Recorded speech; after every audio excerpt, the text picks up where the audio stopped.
નવસારીના જલાલપોરમાં bank of બરોડાની શાખામાં નકલી સોનાના દાગીના પર 18 લાખથી વધુની ગોલ્ડ લોન મેળવી લાખો રૂપિયાની છેતરપિંડીનું મોટું કૌભાંડ બહાર આવ્યું છે। બેંકના અધિકૃત વેલ્યુઅરે નકલી દાગીનાને અસલી સોનું બતાવીને ખોટું પ્રમાણપત્ર આપતા 4 આરોપીએ લોન મેળવી હતી। રિવેલ્યુએશનમાં દાગીના નકલી હોવાનું બહાર આવ્યું હતું, જ્યારે બેંકને 21 લાખથી વધુનું નુકસાન થયું છે। પોલીસે વેલ્યુઅર સહિત 5 લોકો સામે ઠગાઈ અને કાવતરાનો ગુનો નોંધીને વધુ તપાસ શરૂ કરી છે।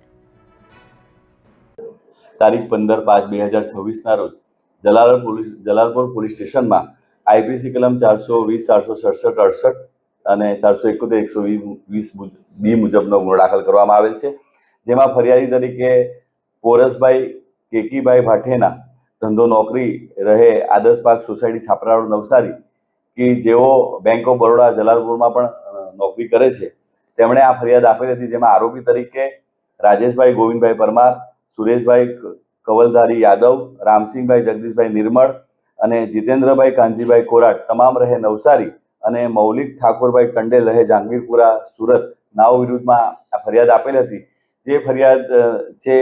એ તારીખ 18/12/2022થી આજ દિન સુધી આ જે તમામ આરોપીઓ છે એ લોકોએ આ જે બેંક ઓફ બરોડા છે જલાલપુર ખાતેથી એ લોકોએ ત્યાંથી આરોપીઓએ આ જે તમામ 5 આરોપીએ પૂર્વ આયોજિત ગુનાહિત કાવતરું રચીને સમાન ઇરાદો પાર પાડવા સારું આ જે ફરિયાદીની બેંકમાં આવી અને લોન બેંક એકાઉન્ટ ખોલાવીને એમની પાસેથી એક લોન લીધેલી, જેમાં કુલ સોનાના દાગીના એ લોકોએ 535.0 ગ્રામ બેંકમાંથી મૂકીને કુલ 18,49,500 રૂપિયાની ગોલ્ડ લોન લીધેલી હતી, જેના વ્યાજ સાથેના કુલ રૂપિયા 21,39,256 રૂપિયા થાય છે। તે આજ દિન સુધી આ તમામ આરોપીએ